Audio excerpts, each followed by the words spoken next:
It's all about humanity. About humanity.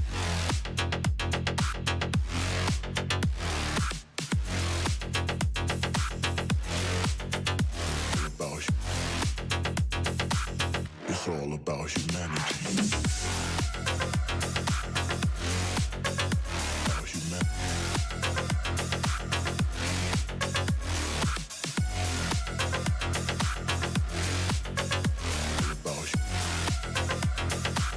It's all about humanity.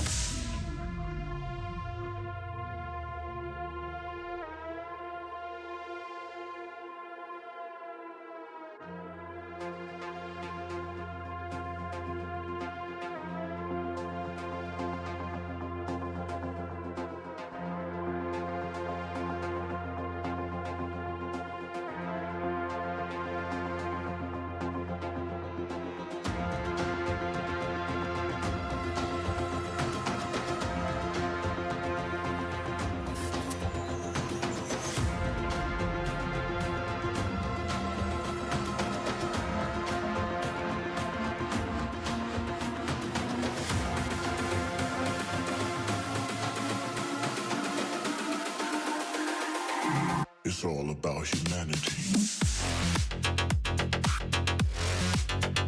About humanity.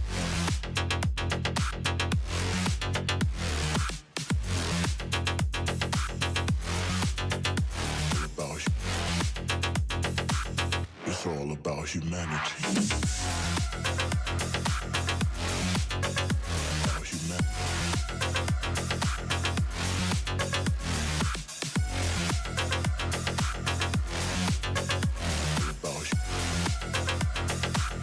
It's all about humanity.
It's all about humanity. About humanity.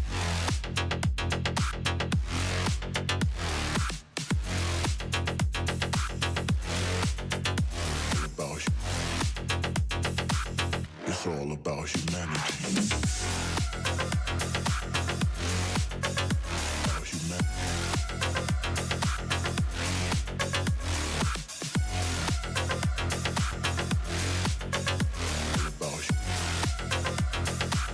It's all about humanity.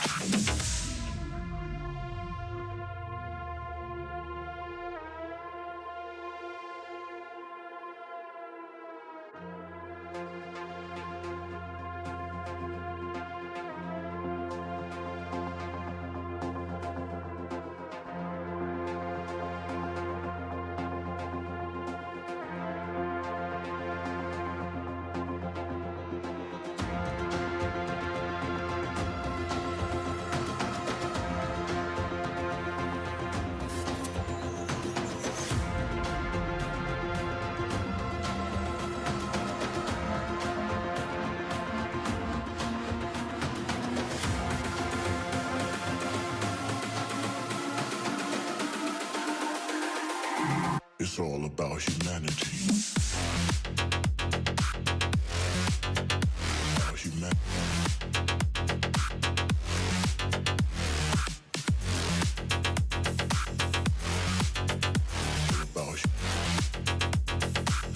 It's all about humanity.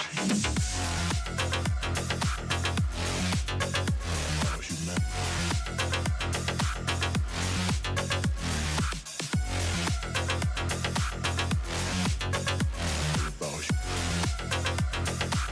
It's all about humanity.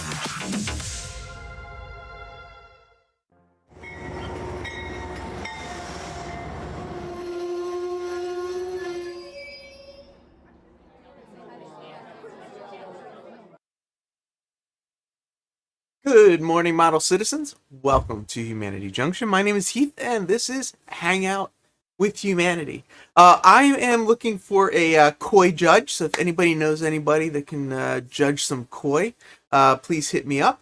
But outside of that, we've got the, it's on this side over here, the live streams going on, and check those out if you're interested in checking out the live streams. At the end of the live streams, we'll post kind of the regular shows that are going on, and various things like that.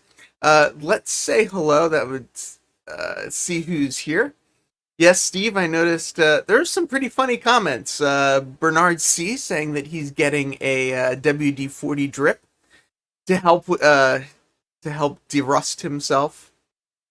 We'll get into my rust conversation in a second, but let's see who's here. It looks like Bernard C., who I mentioned, Brian Page, Model Trains, in the house. Check out his He's been making some pretty funny videos, so check that out if you're not subscribed to him.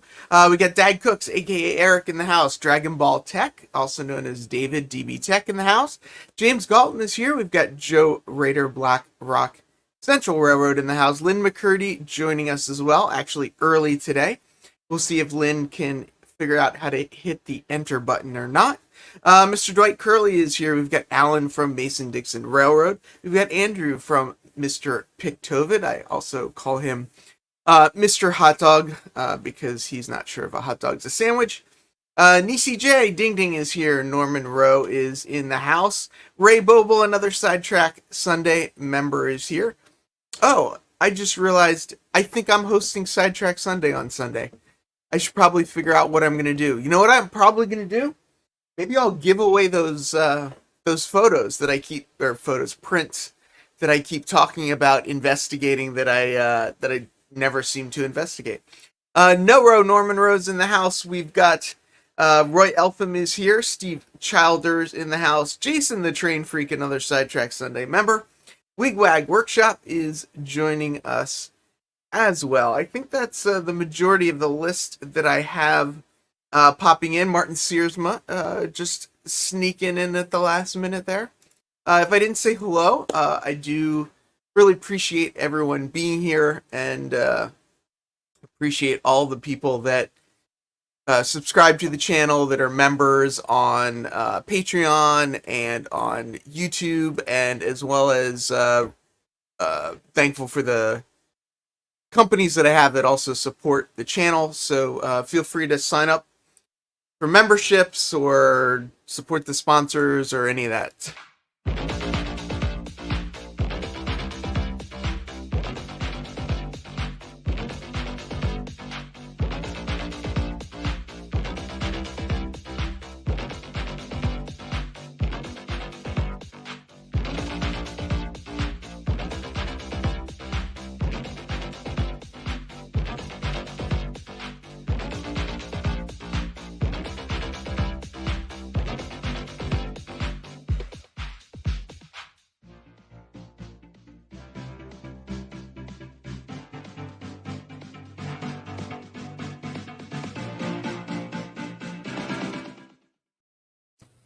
Looks like I may have missed Ethan's comment. Mr. Jason the Train Freak says, if I hold 800 for a week, we'll be doing Blackout Bingo on my Sidetrack Sunday a week from Sunday. Is Blackout Bingo where, like, you drink until you can't remember what numbers have come out of the little, mixer thing? I don't know what Blackout Bingo is, but maybe he'll get to it. John from Schuylkill River Valley, another Sidetrack Sunday member. But live and in person, we've got Steve Childers and Mr. Lynn McCurdy. How are you gentlemen doing? Doing fine. Doing wonderful. Excuse me. So, Steve, explain. You're going to Dallas-Fort Worth to judge a koi contest? Is that what I'm hearing? Yep. What does that have to do with model trains? Nothing. I was just telling Brian that I know he lives out by Fort Worth, so letting him know I was going to be in his neck of the woods. I wouldn't have time to see him anyway, but I'll be back in Texas in October and to judge another koi show down in San Antonio.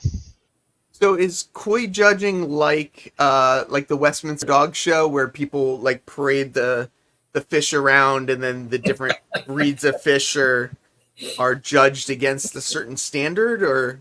Yeah, we make them jump through hoops and stuff. And, yeah. My dad wants to know if you get to eat the koi. Sure, if you got a big enough checkbook. Yeah, right. Do people eat koi? They were originally developed as a food fish in Japan, and then the color mutations and just the standard old carp started permeating, and the breeders would keep them for breeders, and over hundreds of years, rotated nishikigoi, or koi for short, developed. Mr. Ray Boble throwing the dad jokes out there. I think fish judging is on another scale. On a bunch of scales. I want to see some videos of that, because I'm really curious. I mean, I was kind of joking about like walking the fish around in a circle, but I am kind of curious. How do you judge, what the sort of the format is? I mean, people must bring kois from all over the country, I guess, to be judged. Yeah, So first thing, koi is plural. You don't have to add an S, and they're koi, not koi fish, even though they are fish. So that's two things people always say. It's just I know. I'm sorry. Yeah. But there's big blue tanks, 6 or 8 foot diameter tanks, about 300 gallons of water in them, and they're treated to absorb the chemicals such as chlorine, and then the koi output the ammonia, so you have to put an ammonia binder in the water so that they don't kill themselves. And then the judges will, the koi are broken down into like 6 to 8 sizes, and then within each size you have 16 classifications of different types of koi. And Martin's asking if koi are just fancy gefilte fish. they're fancy, but they're not gefilte fish. 300 gallons is a huge tank. 8 foot diameter, about 18 inches deep. And do people bring their own tanks, or the organization provides the tanks? The local club provides the tanks and water and the show site, all that. Judges, they pay for the judges' accommodations once they arrive. Judges pay their own travel expenses. Wow. And is it what kind of prizes do you win for the best Just koi? trophies. Trophies are some kind of plaque, etc. No money. No money. So it's not like people that spend thousands and thousands and thousands of dollars on their koi are going to be able to make any of that back by going to this thing. Yeah. I've been in koi for 30 plus years, and never made a dime. Matter of fact, I probably have a couple hundred, well, probably $500,000 in expenses over those 30 years. So essentially, koi is just like model trains. Yeah, it's a hobby. Yeah. Wow. So, Lynn, what kind of koi do you have? I don't have koi. I have just plain old ordinary goldfish and mosquito-eating fish in my 400-gallon pond I dug last year when I was bored. A 400-gallon pond that you dug because you were bored, is that more just like a hole in the ground that filled up last time it rained, or is it actually a pond? No, it's a pond. I'll try to keep the story short. That's hard for me to do, but one of my exes, all my exes except for one, and I have 3 exes and 1 current, we're all good friends and know each other, except for number 1. But sounds dangerous, but okay. My son got her it's a molded pond. It's got steps, and it's not just a round tub. But I ended up with it, and my current wife, her son, who just turned 42, promised her when he was in high school that he was going to put a pond in the backyard.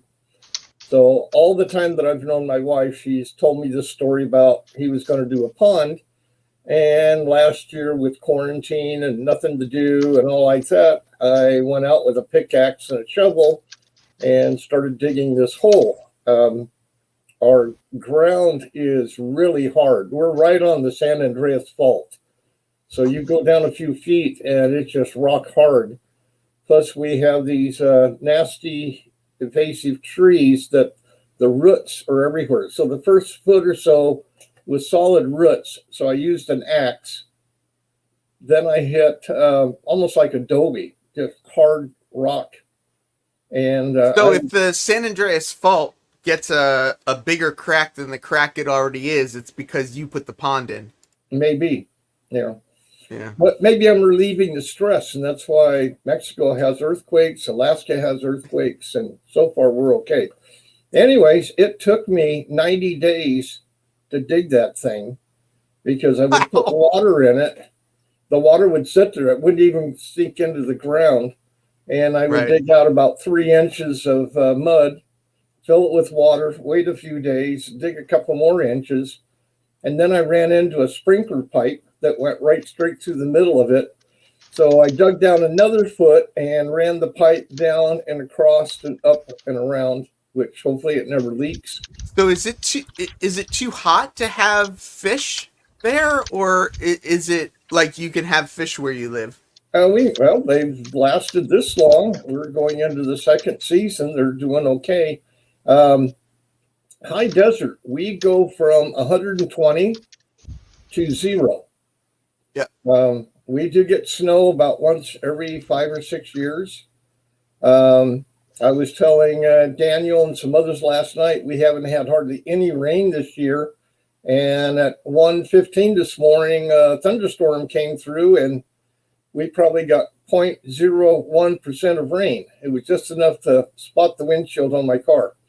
But no, we have extremes, and the fish, because they're nothing fancy like what Steve has, they tend to hold up. They go into hiding during the winter. I don't see them much, but it's interesting for a fish. They recognize me. After I first got them, I'd walk out, they'd run and hide. Well, they don't run. They would swim and hide. Now I walk out and they come and almost jump out of the water because they know it's feeding time.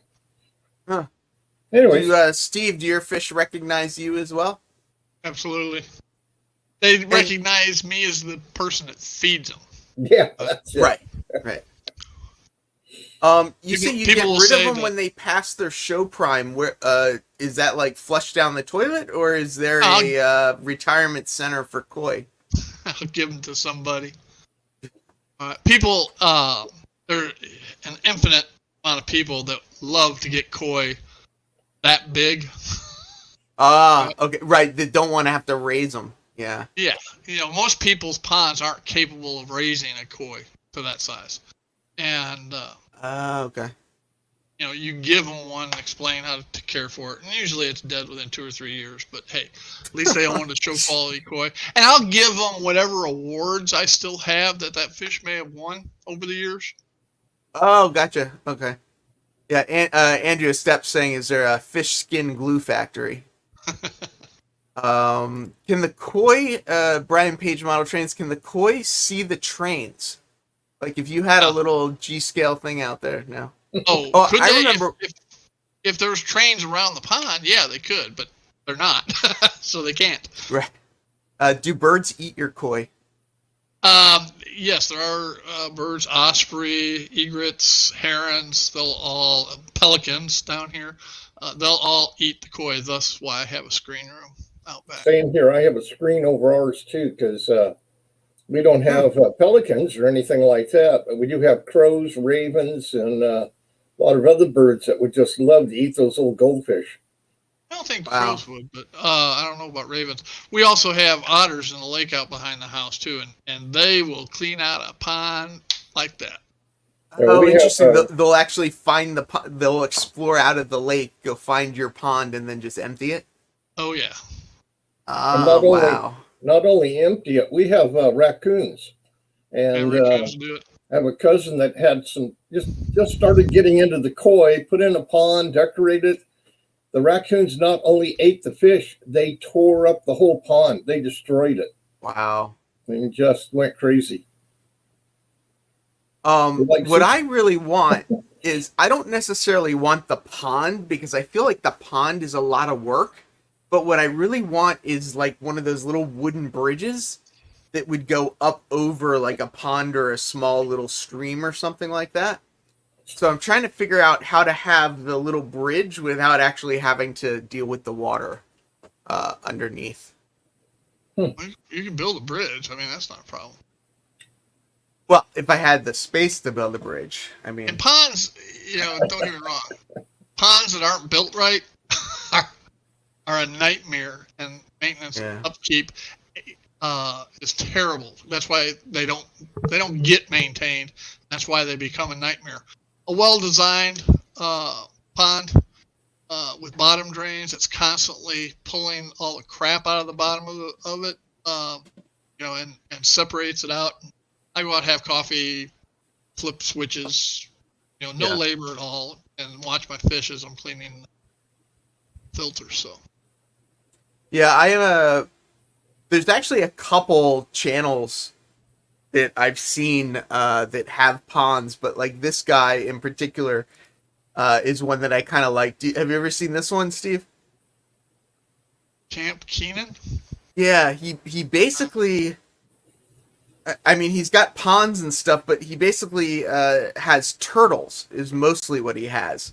But then he's also has a bunch of exotic animals and stuff as well. So this is insane reptile cage build and turtles and koi do not go well together. Oh, I guess the turtles would eat the koi. They'll ruin the finnage on them, if not kill them.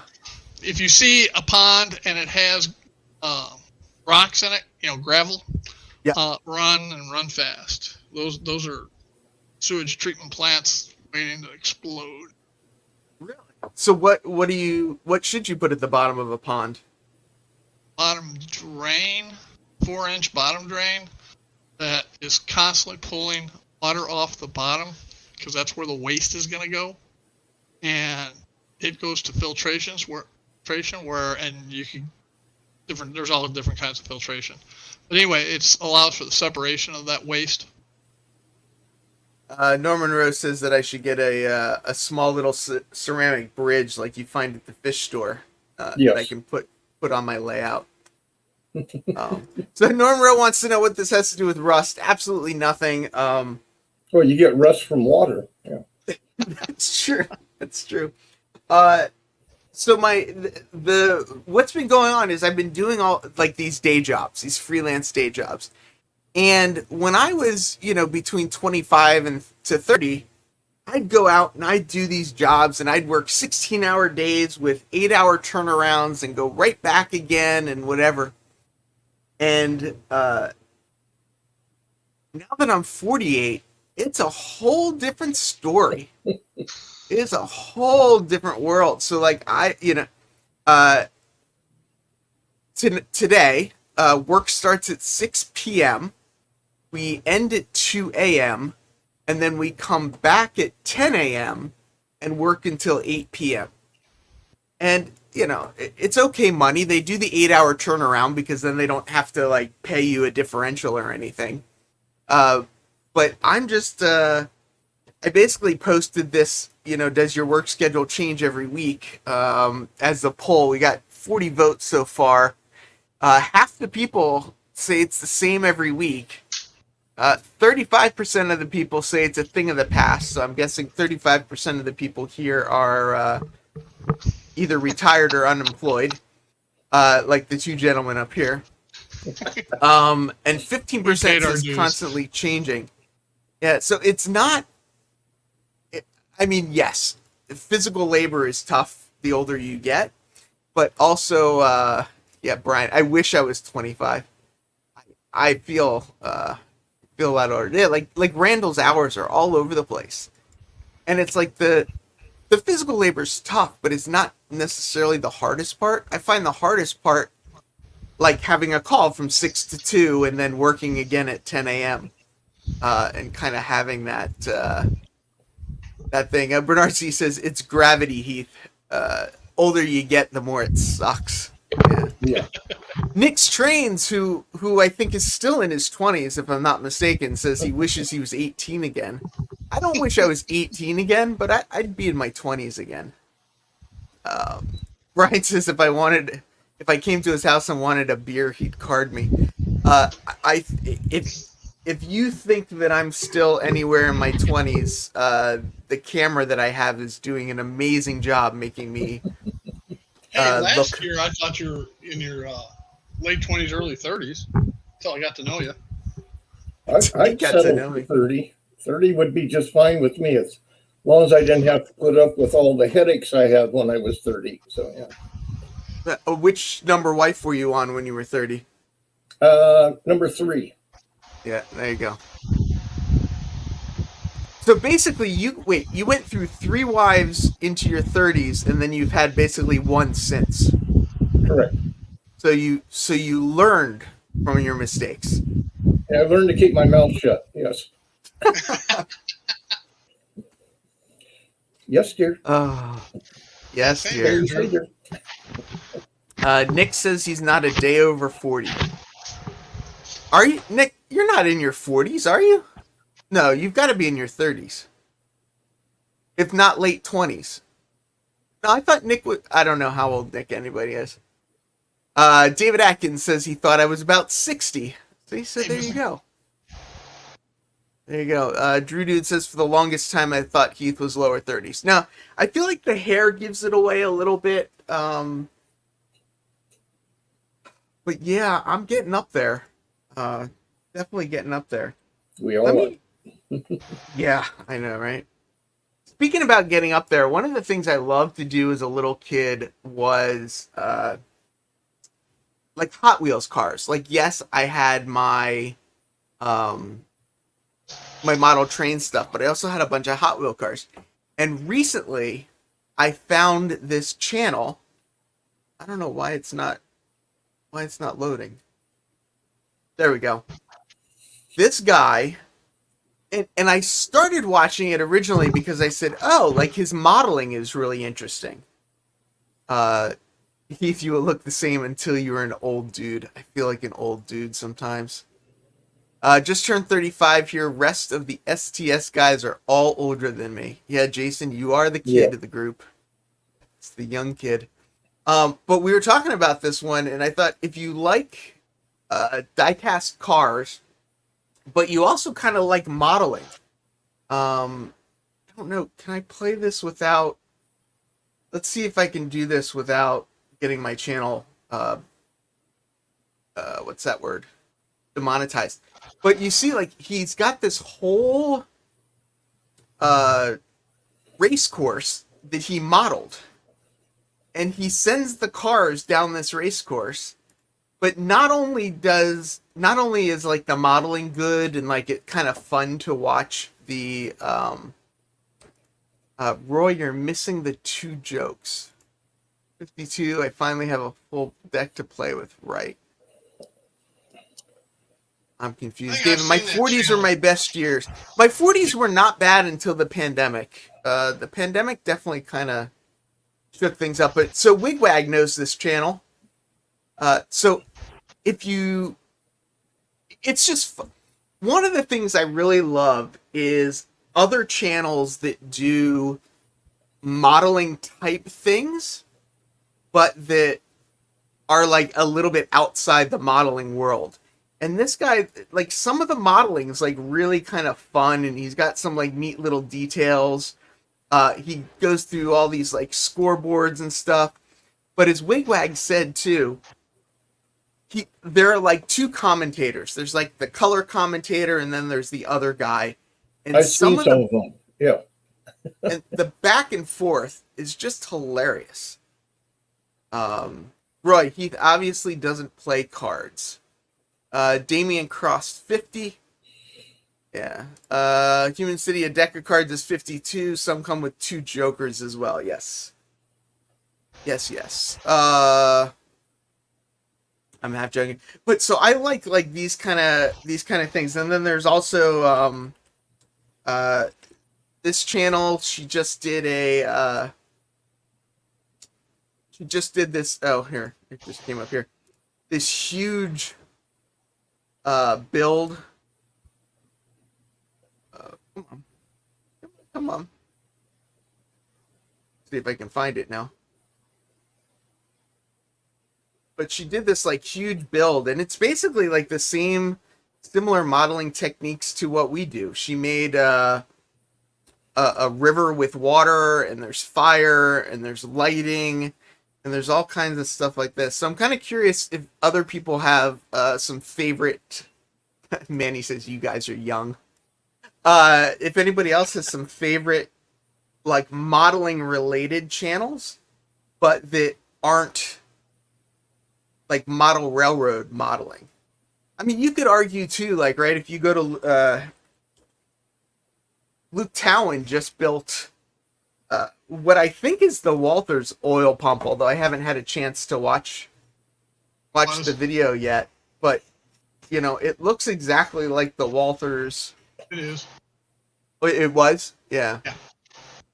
But he didn't put a train in it. He just put this little RC car in it, which I think's neat. Yeah, people are saying Kathy Millett is really good. Kathy, though, I feel like Kathy is still very train centric.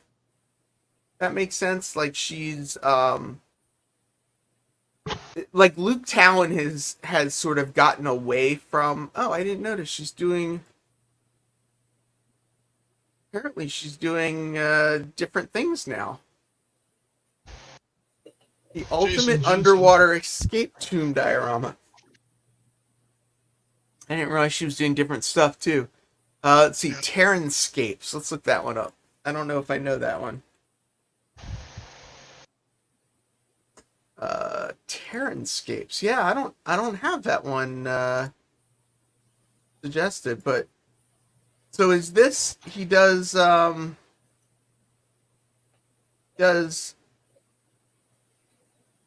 course there's no of course I picked the section where he's not doing any modeling. Terranscapes stopped making videos but still has his videos up. Let's see, Phil R. Who is Phil R? Yeah, but I love the Game Train channels. Kathy Millett hasn't done train stuff in a while. I didn't realize that. That's really cool to know. Is Kathy Millett the one in the UK? Yeah, Kathy's in the UK. She was a judge on one of those. I don't think this is the right channel. I don't think that's the correct Phil R channel. Maybe this one, a story of the history. There's in a lot few of minutes. military modelers. Yeah, I like the military models. I mean, we talked. I have Mel Bose's books, The Terrain Tutor, and we've talked about him on here before, as well. But yeah, I'm trying to think of what are some of the other channels that I really like that are out there. I can't remember. This is a risky click right here. Let's see what comes up on my homepage. Here we go. Here's another guy, right? It's just like how cool is this terrain? Oh, and you know what I was watching the other day that I thought was really cool, which was kind of interesting modeling, but was oh, Kathy's been on the board of the NMRA. I didn't know that. So, who understands that? So, I keep hearing them say Warhammer, but then they also say 40K. Is there a Warhammer that's not 40K?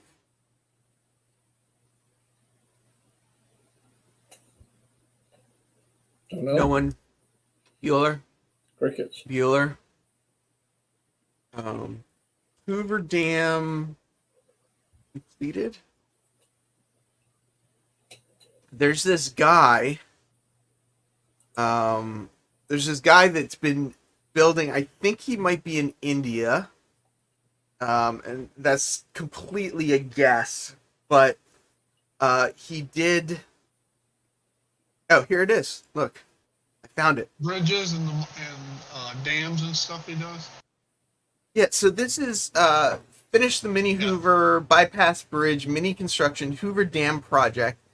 It's a channel called Tiny World, but he builds all the, the metal framing and everything, and basically makes these out of concrete or whatever. But he's been building the Hoover Dam, and what's incredible to me is, at least this channel has only been up for about so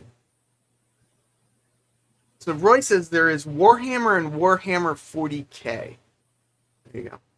Then there is the OG of Game Train on YouTube, the Camp Flupiane. Can't believe are from old school YouTube before HD camera. I may have to look that one up in a second.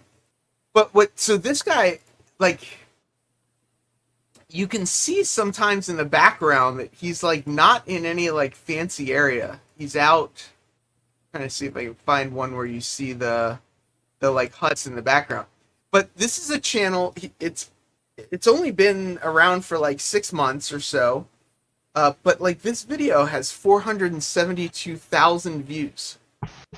And I just think that's incredible that this, like here, he's got 1, 2, 3, 4, 5, 6 videos up. What's fun about that guy is he uses real construction, civil engineering design techniques, and does everything then in miniature. All his reinforced concrete is scaled reinforced concrete. Yep. Yeah, and I love this too. One aspect of it, speaking about like doing it for real, is he. See if I can find a shot of it.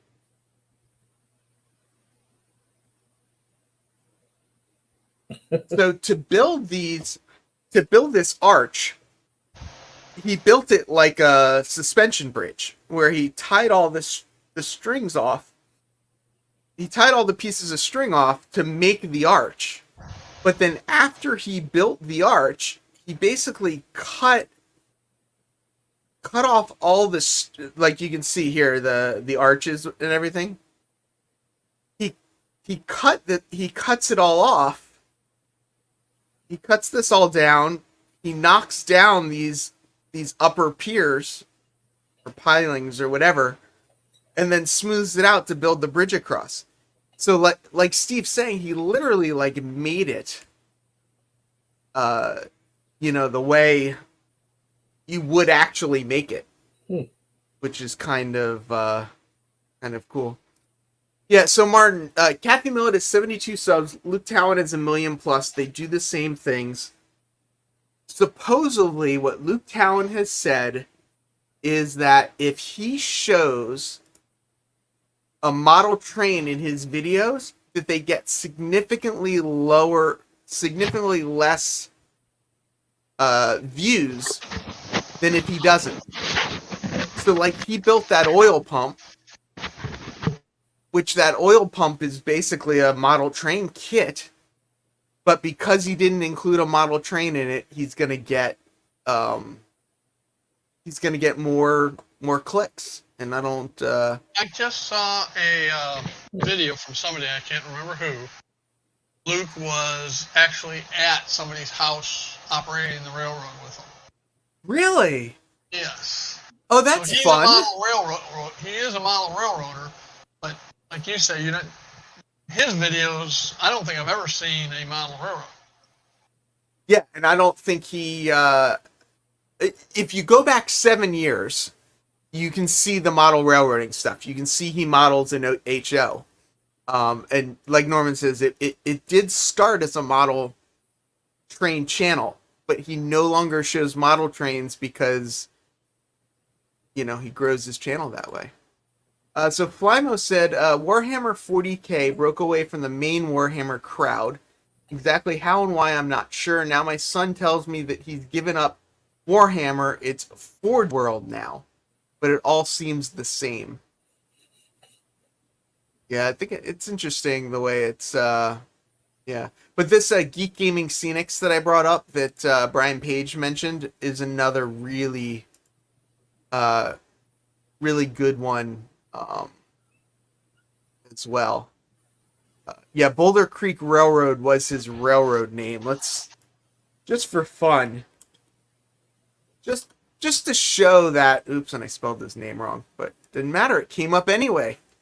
That's what happens. If we go to his videos and we sort in reverse order, it's really funny to go back and see, what his old videos look like. This is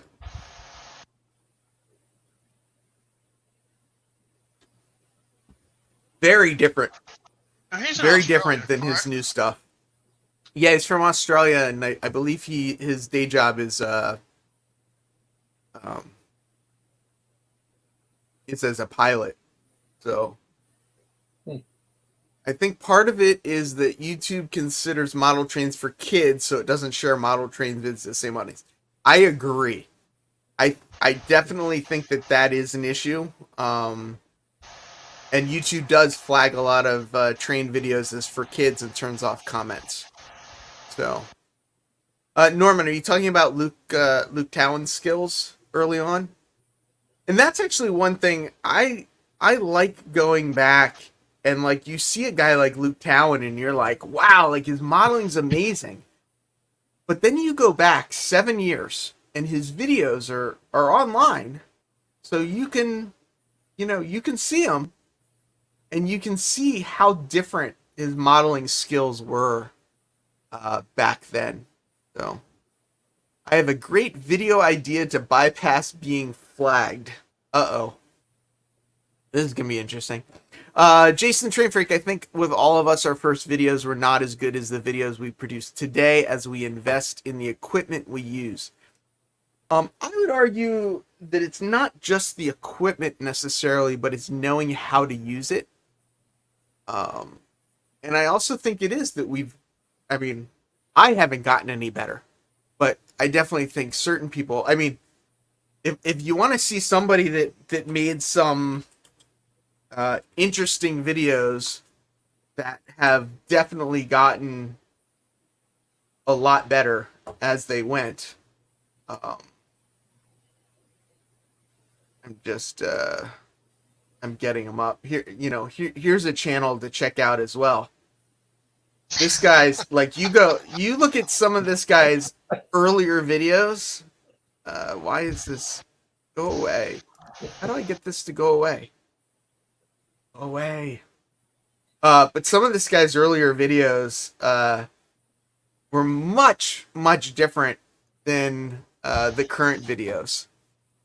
Brian Pitch, early on I tried stuff that just didn't work. Yeah, I think we all did. And it's true, being comfortable being on camera and talking about your stuff makes a big difference. But yeah, this was Steve's very first train video. Oops, I'm trying to go ahead. Let's see. So did you not show the trains in your first train video? I think I showed the room. Oh, here we go. Yeah. So the end, actually the beginning. So this video was from June 26th of 2020, and the room is basically empty. Everything is in boxes. Shelf units.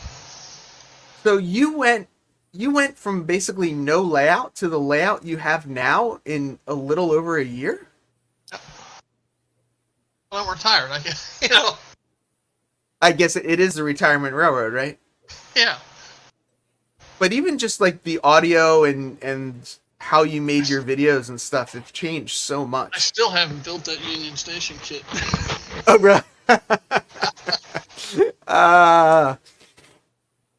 Norman Rose says that's the video where the giant koi almost takes Steve's head off. Bernard's heading to the doctor to get that WD-40 drip. Cameron says, I still don't know what I'm doing with videos. Cameron had on koi in there too, on my library. Yeah, I saw. It looks like there's 3 of them in the beginning that were. One of them was, that's the tour right there. There's a parody on the what was it, the 15 days to isolation, the first 15 days of isolation. Is it a retirement railroad one, or was it a? No, it's Pondside. You had it. I saw a picture of it on there. Back to the top. It's that one upper right-hand corner. Oh, cruise parody. Yeah, the cruise parody. Oh, see, now you're gonna get me flagged because it says coronavirus on it. But yeah. Don't expect that from me when the barn is ready. Tim, it's almost like the videos have to get better. It's almost like there's no way for them not to. Or at least it does sort of seem that, that's the... Well, you learn as you go. Yeah. You definitely learn you learn a lot as you go. But I don't know why, but I especially like watching uh, other types of modeling videos. I just feel like I learn my so lighting much. and sound was terrible when I first started. Yeah, yes, it was. Yes, but uh, but we all learn. Like that's you know. I feel like I've gone in the opposite direction. I look, What do you mean by that? well, I was on Vimeo long before I even heard about YouTube. And the majority, if not all of my videos are for the club. You know, when we did shows and I joined the club and everything, I would video the trains running, the different modules, and you see how the level of the modules is going up. I mean, we've got aircraft carriers and Yes. battleships now. I mean, we got some stuff that people just go, wow, when they see it. But I look back at some of the early ones with my old Kodak that they were smooth, everything went along. Now I look at the newer ones and they're like this. I tried using the gimbal. Rayron, when he came up to Tehachapi, he had the same issue that even with the gimbal, you still got a little bit of movement. I Yes. dug out a new tripod. I'm going to, at the next show coming up, I'm going to use the tripod and go back to the beginning when I just used a stationary camera, zoomed in and followed things rather than trying to walk with them and move around. My quality seems to have, hey, you got company. That's gone downhill. I mean, they're not as good. I look back at some of my first videos and I'm kind of impressed with them compared to the last few that I have taken. Part of the reason that I have not edited my the circus video one is that I'm yeah, 30% of us are retired or half unemployed. I think it's unemployed, but the reason I haven't edited my train video is because I just used the gimbal as well, and I didn't ever use a tripod. And what I really realized is that it's they're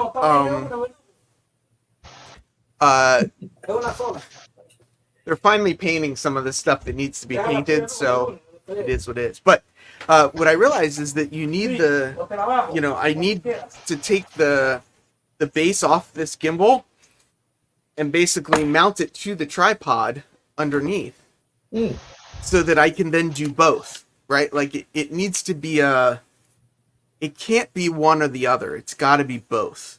Yeah. But that's why I have not edited my my circus video yet, because if you go let's see, I'll actually show Now, you could put a tripod on a caster cart too, couldn't you? Yes, yeah, absolutely.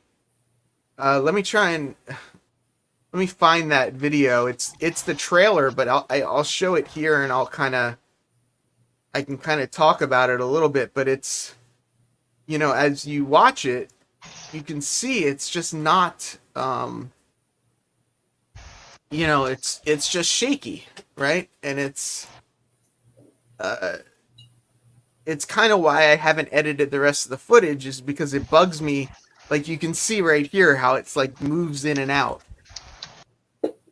And that it really bothered me that I didn't think to just bring a tripod as well. This is a big thing too, right? That's why I scrapped my layout. I've learned so much from the YouTube community on building a better layout, and that's true as well.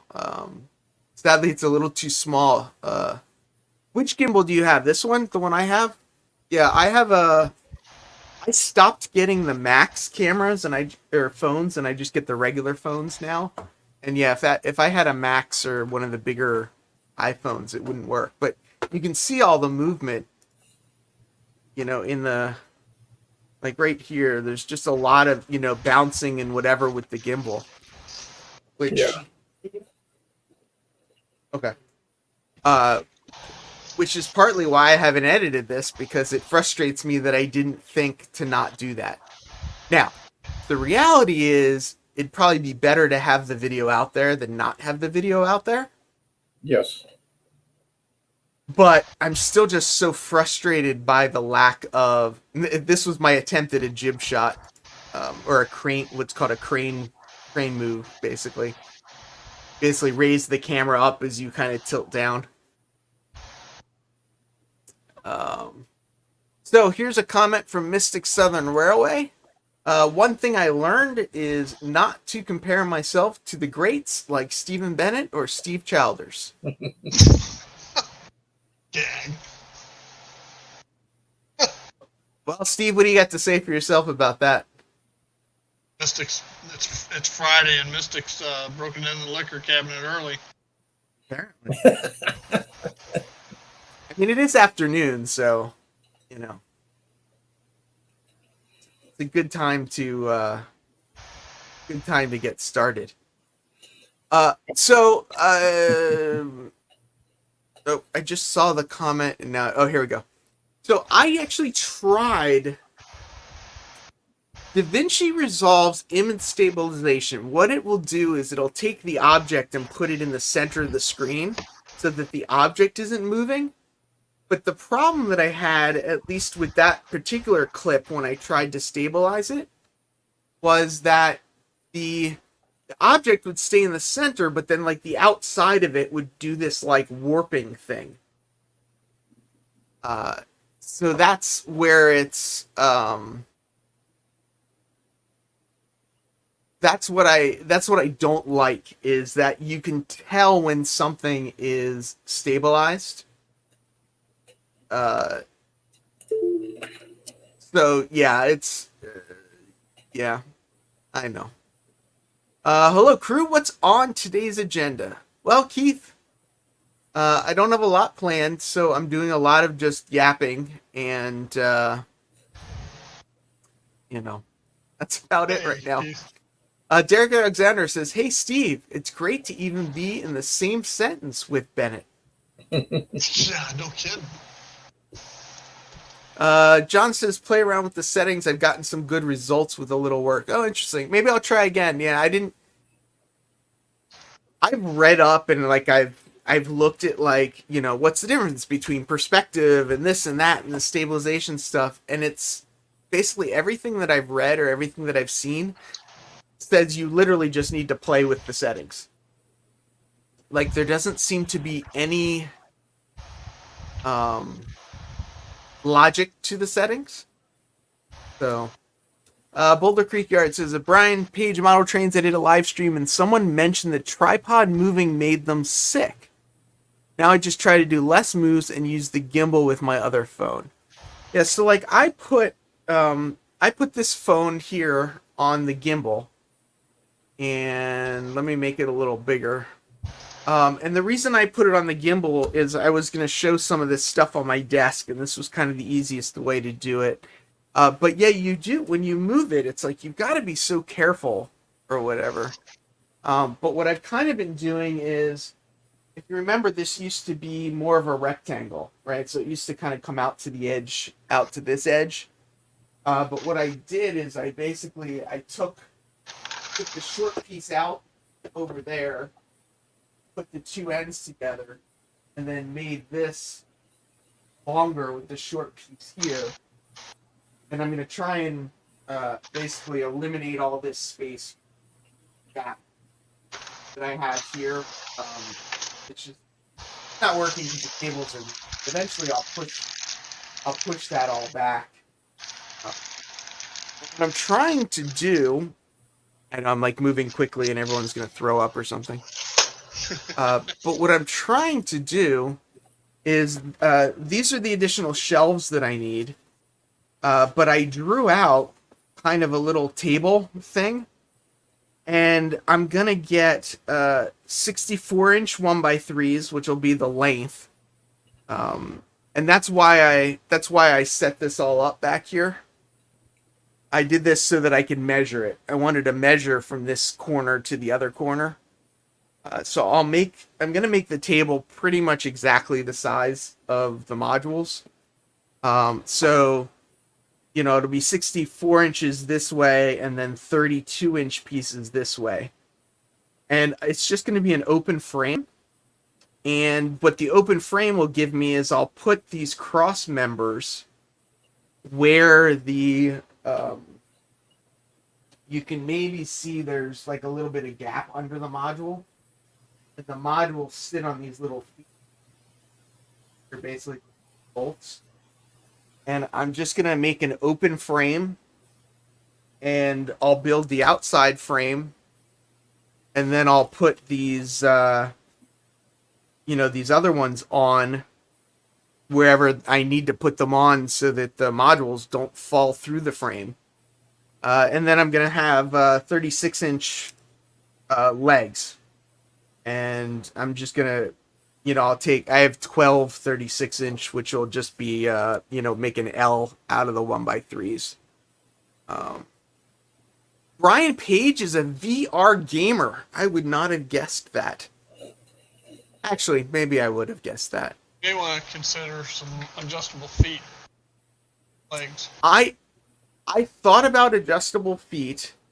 What I'm thinking of doing is because of how big it is, the 4 outer ones, I feel like will just self-adjust, right? Like just the weight of it, they'll just self-adjust. So the only ones that I'll really have to adjust would be the middle 2 to make it level. And I'm partially just thinking that I'm just going to use like where I screw them in. I'm just going to, I'll just adjust them by moving the screws as I need them. While you're discussing this, don't enlarge, but I'm going to show you a sample of the gimbal.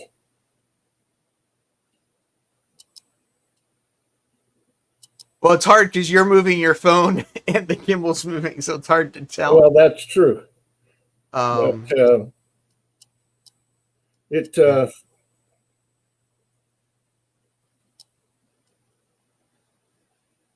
I'm trying to square it up with the camera. yeah, it's really hard. It's really hard to chase. It's really hard to chase trains. No fooling. Even the real ones are hard to chase. Yeah. But like with a gimbal, it's hard. I'm starting to kind of realize that it is just kind of better to,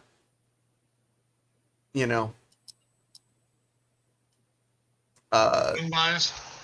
it's better to just put it on a tripod, let the train pass, and then set it up again. Yes, I do have a great ceiling height. I just don't want to put any holes in the ceiling for various reasons. But yeah, it's easy to chase trains. It's hard to film them. These are the ones that I can't get off the old camera. I've tried plugging it in. You were going to email me about that. Why didn't you text me about that? I figured you're busy.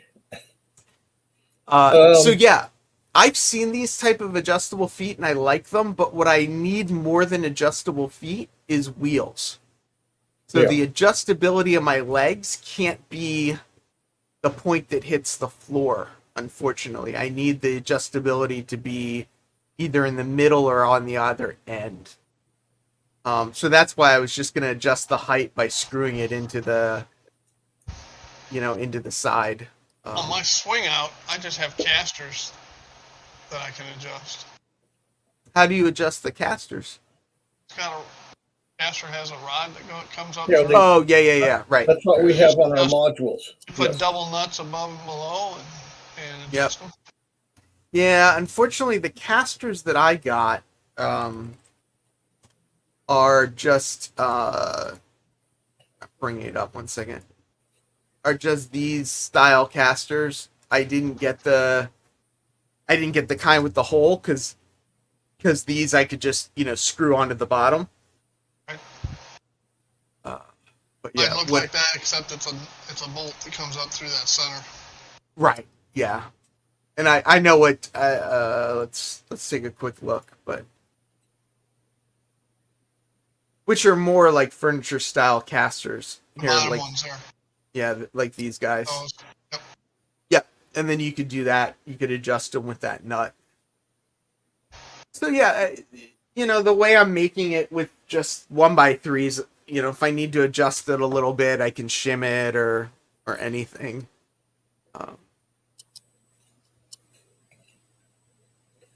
Derek Alexander says, to video a train chase, just build a straight section of track on a table that will run into the layout and put your camera on a car on that track facing your layout. Yeah, and that's it's just with little cameras like this kind of camera. Oops, I forgot that I'm still. Is that your sound or mine? Probably you. I don't know. Could be me. The These sound kind of is- gimbals are just so small and so light that they're just hard to hold steady. What I really want to get is a gimbal for this guy. It's just a lot more money. Like, this gimbal was $80. The gimbal that I would get for this one starts at $380. My audio is crapping out. Yes. It's Oh, not me.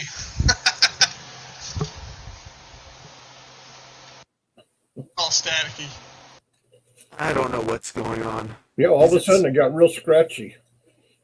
It's probably a OBS issue. Is it still all scratchy? Yes. Just for you, yeah. Can I go back to sounds sleep fine. now? Steve's fine.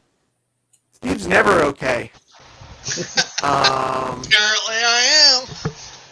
Apparently.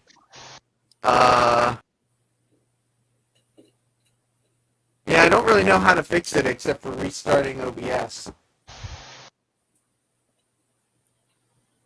Let's see something. Task Manager. No, Task Manager's okay. Change my Yeah. Keith, stop scratching the needle on the vinyl record. Alan, Okay. blame Keith. Rusty wires. It could be. Sounds like a connection got loose.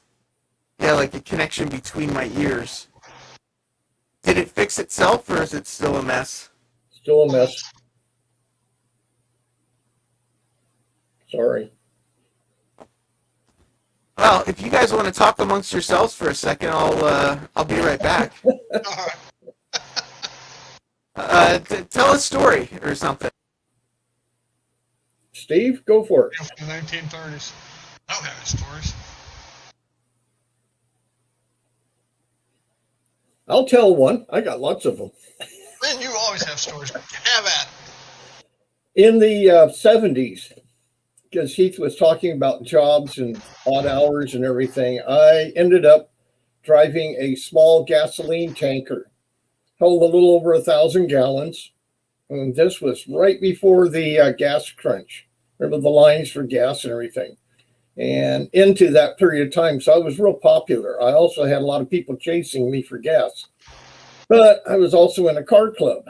And in a little town in California called San Bernardino, we would meet sometimes. I usually started around midnight and worked until 7 or 8 in the morning.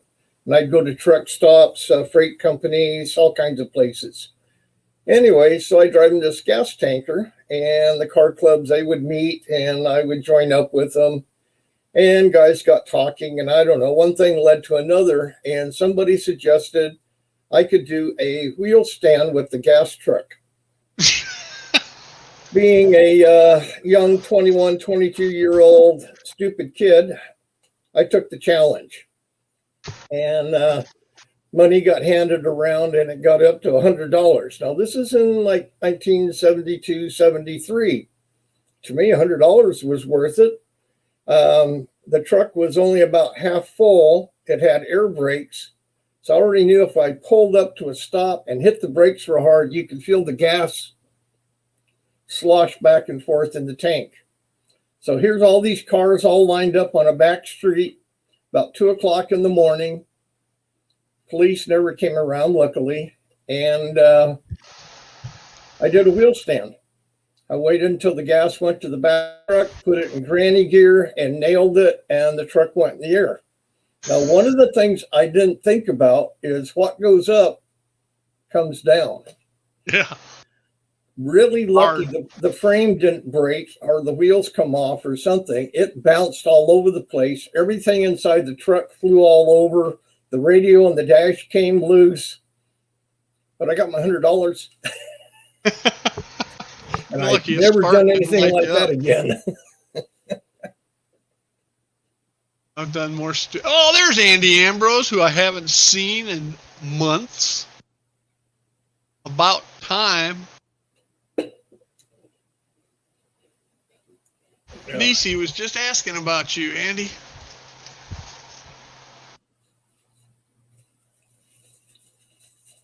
You know, it's interesting with Heath. When I first found his channel and got to meet all you cool people and everything, I thought for a fact, and I even wrote to him, that his first name was Blaine. Blaine. I mean, okay, you know, my name's Lynn. Anything's possible. And his last name was Heath. Blaine Heath. Okay. Well, I'm glad you're working hard, Andy. He never corrected me. I mean, you got a shirt that says that on it, you know. And I do. For sure I'm out of uniform, in fact, today. His first name. Yeah, I didn't know. Then one day I found out that's not his first name. He must be having problems getting back in. This is not he got like lost. That guy that was in on his floor there probably painted over some wires or something like that. Who knows? Yeah, he's gone. I guess. Well, I'm not running trains this morning because I'm always watching the eBay and last minute. And this guy came on, had a whole set of beer carts with metal wheels, KD couplers. Ooh. For a very reasonable price. Unfortunately, or fortunately, he didn't know how to pack things, and a lot of stuff came loose. One of the cars, hey, he's back. One of the cars, when I picked it up, it was rattling really bad. When I opened it up, this is what he used for weights. Weights? Inside the car. I use washers. I've used washers. I've used all kinds of stuff. I have some passenger cars that, but not stacked. They're one after another. And the reflection in the windows, it looks like there's people or something in the cars from the distance. But these are actually making the cars off-centered. So I've been working on those and then putting them on the tractor just to make sure they roll. Yeah, that's something you got to watch out for, getting the car tilted. Yeah, wobbly. So, Blaine Heath, how is your sound now? So I'm on a different computer because I've got nothing but computer problems. It's just the way it is, apparently. It sounds better. It didn't want to cooperate, so I grabbed a different computer and I'm restarting the other computer while you missed out. Lynn thought your first name was Blaine for the longest time. I heard him telling that story. I think that's I should maybe change it to that. When I was younger, or young. No, I guess when I was younger. Sorry, I'm trying to type in my password and talk at the same time. There was a baseball, I think a catcher, named Mike Heath. And it was the only person that I knew of at that time whose name was Heath. And I just thought Heath was such a strange name. Let me guess on update. Audio is great now. Yeah, audio is great now because I'm on a completely different computer. So what supposedly happens is that OBS gets overloaded.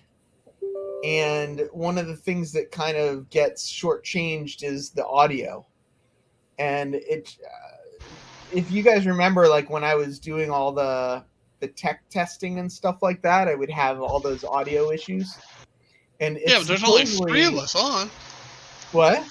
There's only 3 of us today. I mean, you've had 6 people on without issues. It's an issue with OBS, not with StreamYard. So StreamYard can have.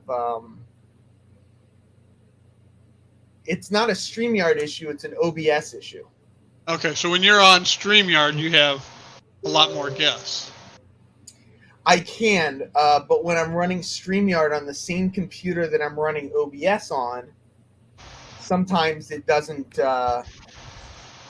It doesn't like life. So I basically end up having to, restart everything, which is what I'm doing right now still. But once you restart it all, it's fine again. It's just, I just need a new computer. I just want a new computer. Sometimes what you want and what you need are not necessarily compatible. But let's see if I do this. Oh, that didn't work. Still not working. I guess I could just keep going with my laptop, but for some reason I feel the need to get the the other thing going just because, So what was the deal with Rust? Since we've been on now for an hour and 17 minutes and we haven't even broached the subject of Rust. No, so the Rust. Can you hear me now? Yeah, you're fine now. Okay, so I'm back. So the Rust was that I'm working these jobs that are very difficult on my body, and I feel really rusty. You're the Rust. Oh, you're the Rust. Yeah, I'm the Rust. Yes. All right, we did cover that. All right, never mind. And I just dropped the cable under the table. Here we go. Now, Well, I had an interesting dilemma for the last week or so. oh yeah? Yeah, originally I used the Digitrax Wi-Fi interface. The And, LNWI? Yeah, whatever. DX, blah, blah, blah, yeah. Anyway, and I don't know what the module's called. And everything is fine, hunky-dory. But as I started delving into Panel Pro, I said, I really need to get Y-Throttle on JMRI up and running. So I did. And it works great, no problems. But then all of a sudden I noticed on all my F and E units where I have Digitrax had told me the best way to do a Mars light was to wire the LED into the brown lead for the F3, and you'd still get the uncoupling sound, but it would lock the Mars light on. Well, once I put in hooked it up to JMRI's Y-Throttle, all of a sudden, even on my engine driver throttle, it was all of a sudden a momentary switch instead of a locked switch. And I went everywhere I knew to go look, trying to figure out how to change that back from locked to from momentary to a locked button, F3. Couldn't find it. And this has been going on for a week. And finally, this morning, I said, I'm just going to go to the JMRI users group and see what's there. And I went and looked, and yep, there it was. You go in and go under, I forgot what the actual place was, but you have to change it for every loco.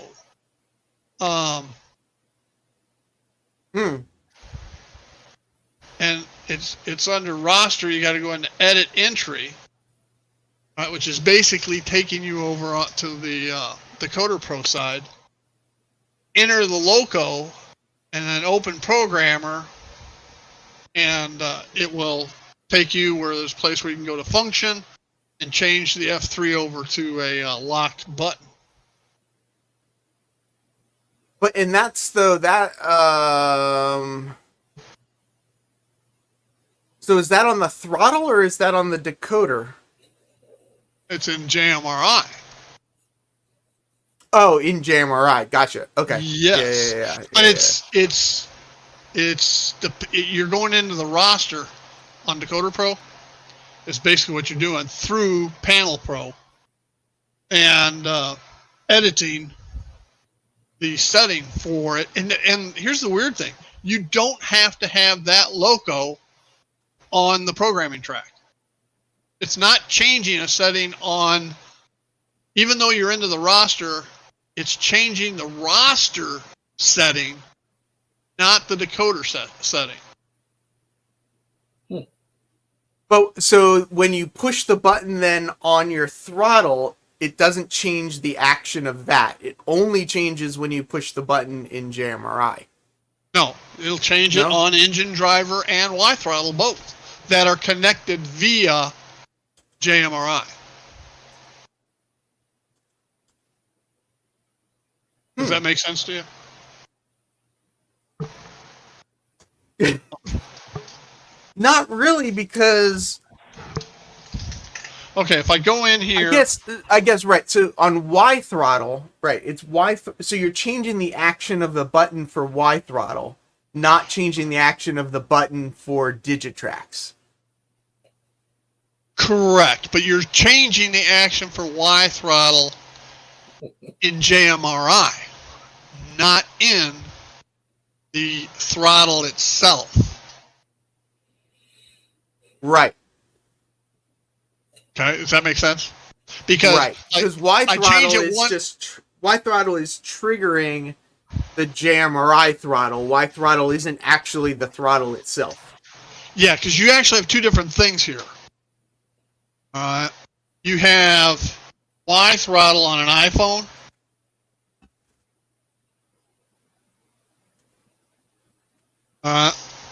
Like that. Okay. And you have engine driver on an Android phone. Right. Okay. Prior to the change, the F3 button, when I was hooked up on Digitrax on either one of these, okay, the F3 button was locked. But as soon as I hooked up through JMRI on either one of these, the F3 button was momentary.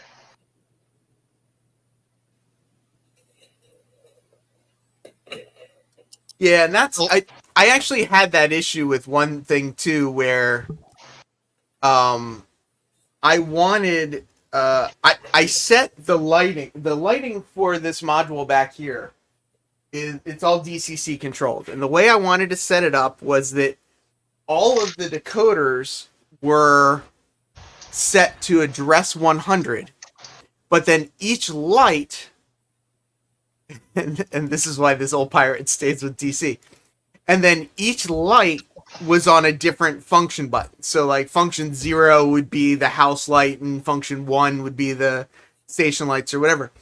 But where I ran into an issue was F2, if I would change the throttle so that F2 was not momentary like it's normally set, then I would have... Steve just vanished. I'll be there. Think he's coming back? I am. I can hear you. I'll be there. Oh, no. I read Rail Artist's statement as pirate, but what I think he said was fart. Why this old fart stays with DC. But I read it as pirate, which I think is funnier. Who knows? Hey, Ray Ron. But yeah, so the issue I had is F2, if I made it to be not stationary, or not momentary, whatever you want to call it, then the problem was every time it would be that way for everything. And I couldn't figure out how to make F2 not momentary on just address 100. It was either all or none. And it sounds like through, I don't know, why is your thing upside down? Oh. That's switch. It sounds like through JMRI I could make that change.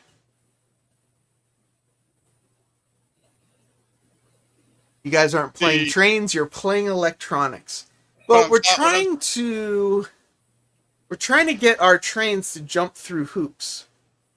If you go to preferences and you go to Y throttle, there is no place here to change other than the horn button from lock to right. But I don't want it to be a universal change, and that's the problem that I kept having. Right. Well, I want a universal change, but can't find it. On F3. For F3, correct. So what I have to do is throttles, and you where is it?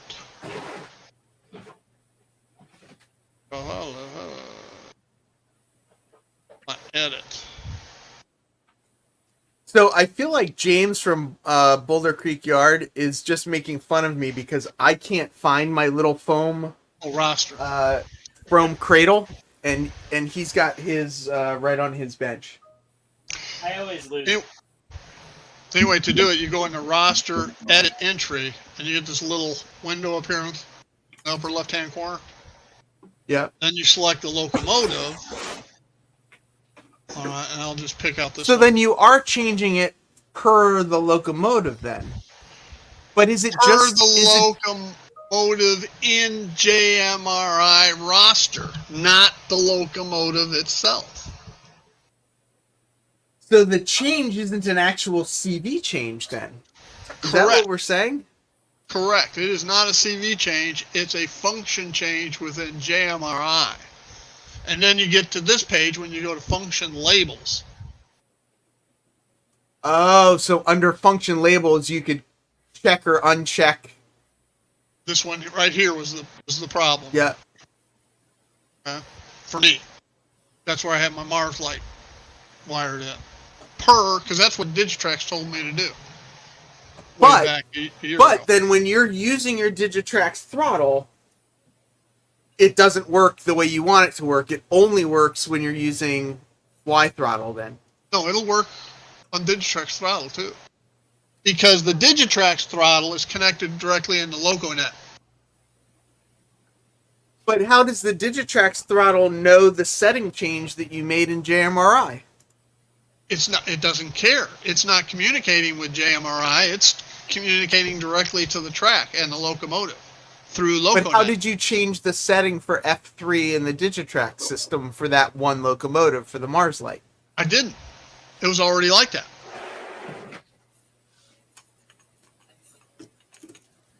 Where?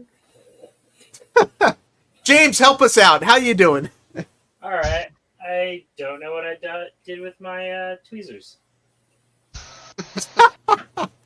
So anyway, that's my lesson for the day. Norman Rowe's getting a headache. Nisi feels like it's an Abbott and Costello act. Who's on first? You look at it and you swear you're making a change in Decoder Pro to a CV setting. Why you shouldn't swear. Everything looks like that. But the locomotive isn't on the programming track. The locomotive was on an isolated track, unpowered, when I made the change. So Roy's clearing it all up by saying JMRI is its own command station, so the Digitrax unit has its own settings for the functions from JMRI's settings. But how can JMRI have be its own command station? Because JMRI is connecting to your Digitrax station over LocoNet. But it is not giving it's giving a different command than what LocoNet's giving. It's just a compatible command. Andy Ambrose is saying I'm very confused with all what Steve and Heath are talking about, but that is normal, I suppose. I like how, the one time we get Andy back, we're talking about something that's confusing everybody. This is almost like listening to Tom's Trains and Things about Arduino. Arduino. Arduino, yeah. Yes, it is. Norman Rowe says DCC was designed to drive us all insane. I tell you what, for a year, Norman, it sure did. I mean, not a year, for a week, it was driving me ballistic. If I connected my throttles via the LocoNet Wi-Fi module and not go through JMRI, everything was fine. But the moment I loaded them up in JMRI and did that interface, then the functions were different. See, So the issue is with the Y throttle server. Yes. I have a solution to all of this. I know a guy that's a NASA engineer, and when I have trouble with trains, which is the majority of them, I just go, here, fix it. That's a good one, Nissy. DCC, driving customers crazy. Well, James, being the president of Silicon Valley Lines, I bet he's got some contacts that can explain this to all of us in layman's terms. I just did. So I have no idea what's going on with that, because I think that JMRI intercepts things differently. Well, and that is what Steve's kind of saying, is that JMRI's Wi-Fi throttle server, you can change settings in it that will affect anything that is using the Y throttle server, but doesn't change the command station separately. That the Y throttle server is sort of it's almost translating commands that come through it. It's on its way to the command station. It's giving its own set of commands that are in this case, LocoNet language. Yep. Yeah. Right. So the function mapping can be different between the Digitrax command station and JMRI. Well, now I understand what we're talking about. I hate to admit that, but now I actually got what you're saying. What I wonder then is, can you have more than one Y throttle server running at the same time? And the answer is yes. Yes. And then if you have more than one Y throttle server instance running at the same time, can you set up different Y throttle instances to do different things? Meaning, like, let's say I had Lynn and Steve come over to my layout, and I know that Lynn causes trouble. So all I want to be able to give Lynn the ability to do is make an engine go forward and stop. But Steve, I trust to do all kinds of crazy things. I don't know why I trust Steve and not Lynn. So I could set up a Y throttle server for Steve to connect to that has different functionality than the Y throttle server that Lynn does. So, like, if I was at a club and we had guests come into the club, I could have a guest Y throttle server set up for them to not screw things up. I'm pretty sure you could do that. What you can do is you can limit functions for them based on the engine. I know that much. And that's exactly the area, when I put it on the screen, that's exactly where you would do it. That Y throttle would be set up as a guest, so to speak. And you'd go in there and limit that locomotive's functions. Okay, so here's what we want you to do next, Steve. So for next Friday, I want you to create a Y throttle server. Sorry, DC's comment. Nisi says, it's like the train left the station at 5 p.m. and it's 3 p.m. So what's the circumference of the sun? Correct, Nisi. So you want me to set up a Y throttle server that does what? That we can log into remotely. Oh, I can't do that. That's got certain functionality that we can then control the trains through that specific Y throttle server on your layout. I don't know how to set up the remote access. That's the part I don't know. But I could set up a locomotive where you can only do certain things. That I can do. If you were here. Do you, if you had like Team Viewer or any sort of thing that shares or Google Remote Desktop? You know, VPN. now you're asking me to delve into the world on the same level as Arduinos, and I won't even tackle. No, Arduino. it's not Arduinos. This is just a piece of software that you run on the your same computer. level. It's not as complicated. I don't know how to do that. I don't know how to do that remote access. So Alan's saying he can help with that, or go knock on your neighbor's door, ask them if they have a kid that's 8 years old or younger, and they can show you how to do it.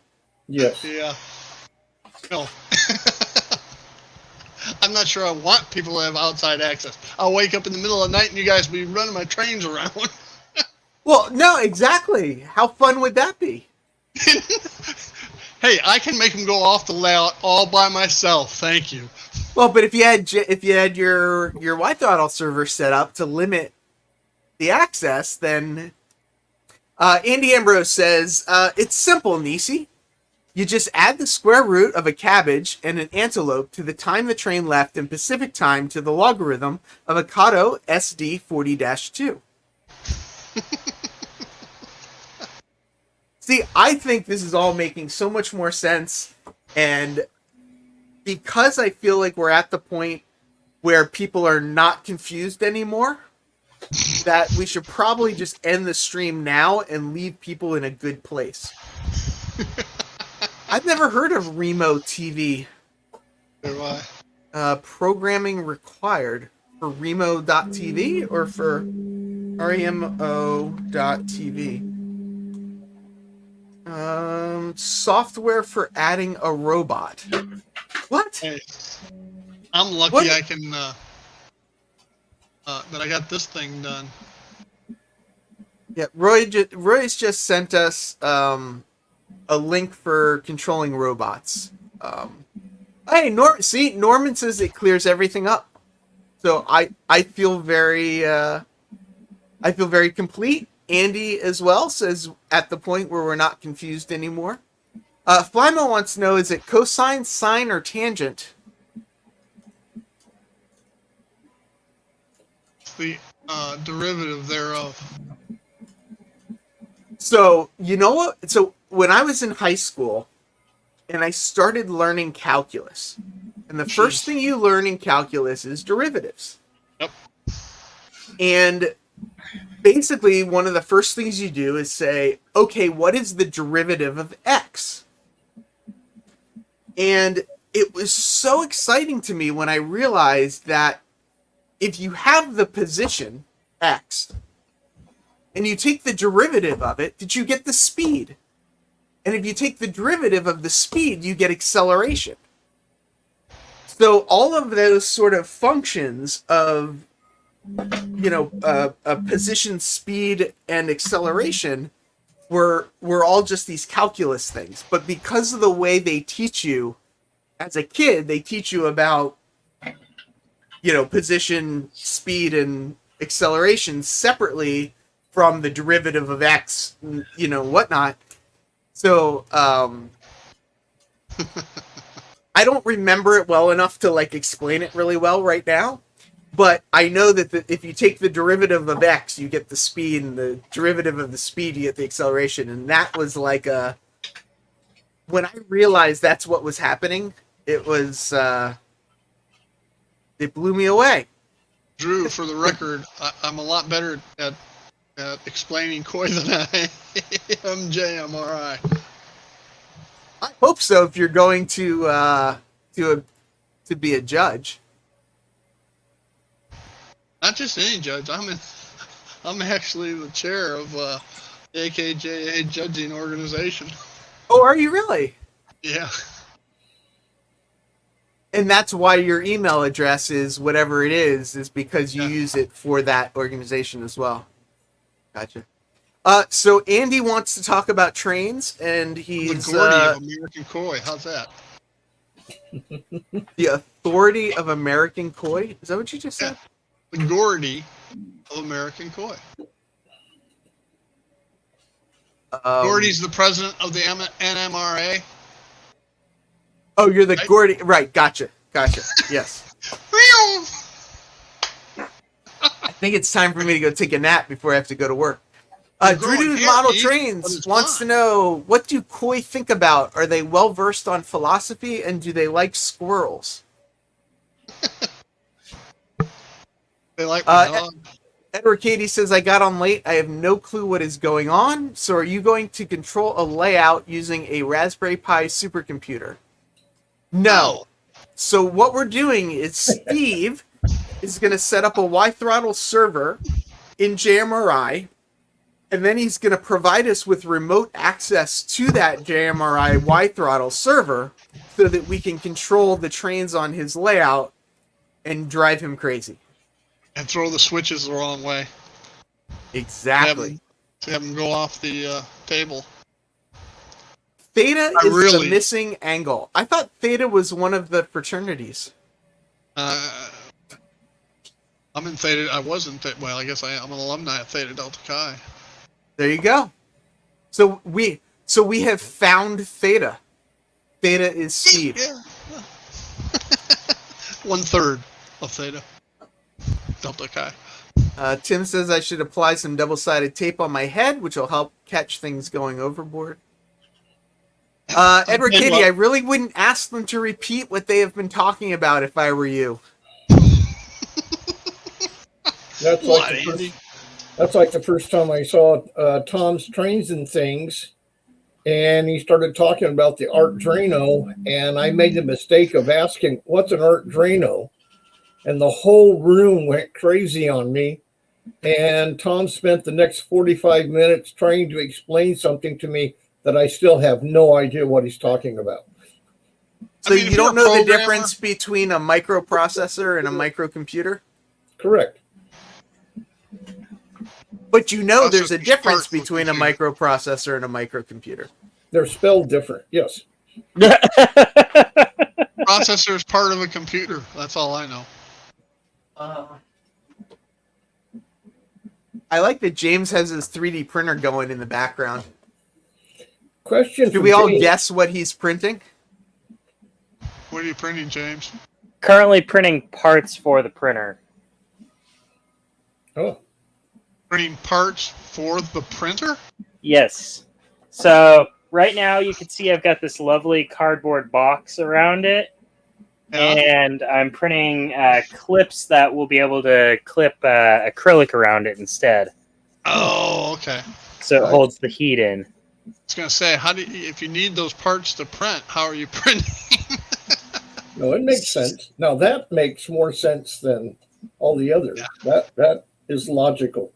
James, I have heard of people that are that use a printer to print the parts for other printers. So that's where most of the parts for this printer came from, was from the Voron Print It Forward program.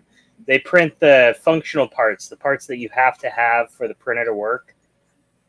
And then everything else you have to print yourself, like all the side skirts and everything like that. James, are you familiar with the guy out in Cal City that has a business called Green Steam? No. Okay. What's he do? That ends that subject. Okay. The only problem with late night tech talk streams is I'm asleep. Yeah, I know. Drew Dudes, the printer's printing itself. What kind of plastic are you printing with, James? This is actually a carbon fiber reinforced ABS. You can't see the carbon fiber, but you can feel it. Oh, that's kind of cool. I didn't know you could print with carbon fiber on a 3D printer. Yeah, it destroys nozzles, so I'm only doing a couple parts in this until I can get in. I'm gonna order a ruby lined nozzle that doesn't wear out as quickly. You know, I'd love to have a 3D printer. I don't really have the space for it, and it's like so cool, but yet so complicated too, sort of. So for model trains and whatnot, I do print some stuff with this one, or I'm going to be printing some stuff, but I want to get a resin printer. Those are the ones you really need for model railroading. And I don't feel like I can have a resin printer indoors. I just think that would be... Yeah, you definitely need special handling of those. And your space, you'd poison yourself out of the room before you got even a quarter of the print done. Right. And I don't mean indoor, I just mean indoor in my my situation. Yeah, because but there's nowhere to really easily vent. Yeah, Roy, you run a resin printer indoors, but in a much bigger space than I have, I believe. And that Daniel's doing the soy resin, which I've actually heard about, and I'm actually curious how the prints are coming because I've heard mixed results. I've heard that the plant-based resin is not as good, but yeah, it's supposed to be a good solution for people with resin printers indoors. Okay, so while people are posting in the chat what they've got going on, and I'll read that in a second, we're going to end the poll. Looks like we had 57 votes on the poll. So hopefully in a second it's going to come back up. So my work hours are the same every week, 47%. That's actually lower than I thought. My work hours are a thing of the past, 31%. So about almost a third of us are retired. And 21%, 1/5 of us have hours that are constantly changing. So Roy Eltham, who is a computer programmer who uses, I believe, Unity 3D, which is like way over my head. I mean, I know what it is enough to know that I don't know what it is. Says that everyone thinks resin printers are super complex and problematic, but they just aren't. I have way less issues with the resin printer than the filament. Oh, not Unity. Oh, Unreal Engine. I was close. It started with a U. Roy, the issue is just the cleanup stuff. That's what a lot of people don't like dealing with. Yeah. Now, with the filament, you don't have to use a UV light to harden it, do you? No. That's just resin ones you have to do that with, right? Yeah, and in fact, if you use UV on a lot of thermoplastics, they tend to fall apart. Yeah. Good to know. Not instantly, but over time. Like if you use PLA outside, it will break down. ABS does a little bit. But if you need something to stay outside for a long time, you can print in a product called ASA, which is kind of what car bumpers are made out of. That stuff can handle UV light just fine. Well, I guess the good news is for model railroading, most of us never go outside, so we don't have to deal with UV light as often. You don't get sunburnt. See, there you go. Oh, what was I gonna say? Oh, so who wants to start letting us know what they've got coming up? Apparently, what I've got coming up is Sidetrack Sunday. Hopefully, I'll have a show figured out by then. I do think I'm going to give away these things. I think Sidetrack Sunday will be a good day to give these away. Yeah, got a space right there. So I may have to stay up. So if you have to be present to win those, and I think I'm going to give them away as a set because I do think it is. I think it'd be good to keep them together. So Roy says before he worked with Unreal Engine 4, he used to write the game engines for games. So when Roy says that something isn't very technically complicated, I think he's talking on a whole nother level than the rest of us. Whole nother level. So Steve, Lynn, James, what's going on with you guys? I Well, have go ahead, go ahead, Chief. James. I have a video coming up later, as you've actually seen a little preview of it. Just a little bit of weathering, some down and dirty weathering of, or quick and dirty weathering of some UP Bethcons that I got. With, if you've never heard of them and you're looking for really good reflectors for your locomotives and such, Smokebox Graphics makes probably some of the best reflective material for model trains that I've seen. So that's what I was just applying here, but I'll have a video out on that later today. It was supposed to have uploaded and processed, but Adobe says I'm logged out of YouTube, so it's in the process of doing that in the background. Oh, it's always fun, all these logins and complications. Yep. Yeah, I told it to upload last night, and it was like, sure, your login is great. And then by the time the video was processed, it said that, no, you're not logged in. Roy Eltham's doing his 200 sub giveaway soon. CP368 Productions is almost to 100 subs. He's at 97. I've posted his link. Check out his channel. He just did a video on Class 1 railroads. If you want to go check that out, that's on his. Yeah, people have been exaggerating things with 3D printing into myths and silliness. Hey, it's not on the internet, so it's got to be true. Yeah. So, Steve, what's going on with you? I just been playing with Panel Pro for the last couple weeks, and as you can see, Yeah, I saw your video. There. Oh, that's Panel All right. Pro right there. Oh, where yeah, did you go? that's my layout, and all those red circles are switches. And to throw a switch, you just click. And it's so cool. In addition to that, there's also, you can put in routes. So you can set a whole route just at a click of the button. Now, I've heard you mention, are you still planning to get a touch screen so you could change all of this stuff via touch screen? This is a touch screen right here. My monitor at my desk here. It looked like you were using your mouse to click. I was, because I get used to it. But, I go across the room, and I've got a wireless mouse here. Yeah. And, I can use it to set and click on stuff. So, which makes it nice. I'm not tied to my desk to run the railroad. I can have my throttle in one hand. You and my switches on the claim other. not to be technical, yet you've figured out how to set up Panel Pro on a touchscreen monitor. Yeah. Okay, point. just checking.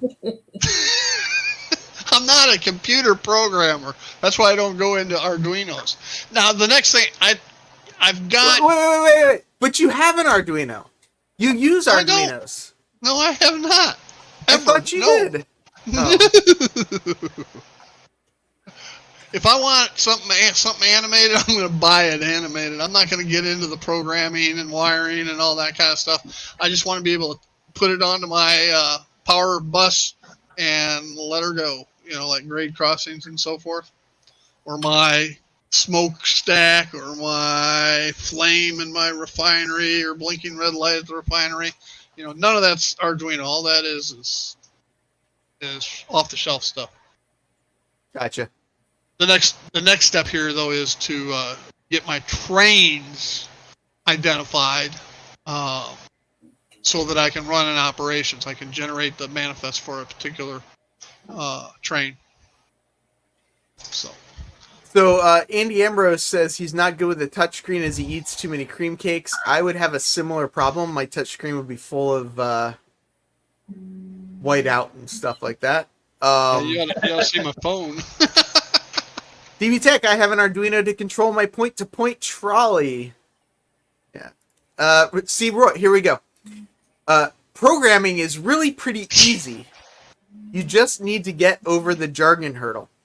My problem with programming is all of the if this then that statements that like pile on top of each other kind of thing, if you know what I mean. Like you get to a point where you're in one spot, and your if this then that list becomes huge, and you have to be able to manage it all to like, yeah, I don't. It's not easy. You know, I had Fortran back in the days of punch cards and all that kind of stuff. You are a computer guy. Yeah, and I used to do some programming on mainframes and stuff. But here's the point: I don't want to. Right? Wow. There's too many different languages, and syntax matters. I don't want to learn new syntax. Is basically what it boils down to. I can write a macro on in DBase, the old DBase, or Excel, or any of those types of things. I don't have a problem with that. I just don't want to go back and learn all these new little syntax things required. I suck at math. That's why I have a hard time with programming. So is programming math, or is programming about being able to follow the story? It can be. It depends on what you're doing. Like one of my friends is really good at math. So for a while, he was picking up side jobs during college programming, even though he had never taken programming classes. He was programming in some languages that were very heavily math-based, and it all made like perfect sense to him. But he's also the guy who screws up adding 2 + 2 in front of a class of students. So, Hey, did you see Closet Branch's statement? Yeah, I just responded back. I'm going to send Ryan an email right now. Ryan. I hope not. I've used the hell out of that code. Yeah. I mean, they have good prices to begin with, and then when you tack on your code, they're unbeatable with the free shipping. Yeah. Well, yeah, the free shipping makes a huge difference. Yep. Too. Says expired. Sorry, I'm just sending this email so I don't forget. Let's see, Ryan. It was brought to my attention. Oh, now one thing I did see that I was actually screwing up is it's the code. Make sure you're not putting the code in the gift card thing, but the discount code thing. There's like 2 separate boxes. And I was trying to once put the code in the gift card slot, and it wasn't working. But let me attention that the human code is coming back as expired. You please update me on the situation by Sunday so I can announce. I bet you that code defaults to a 1-year time frame, because this would have been about 1 year, didn't it, Heath? It may have been. I know he's always doing stuff. He's been looking into setting up gift cards and stuff, which he doesn't have yet. So, yeah. That's why you put comments in the programming, so you can remember what you did. Even with comments, I don't remember what my comments mean.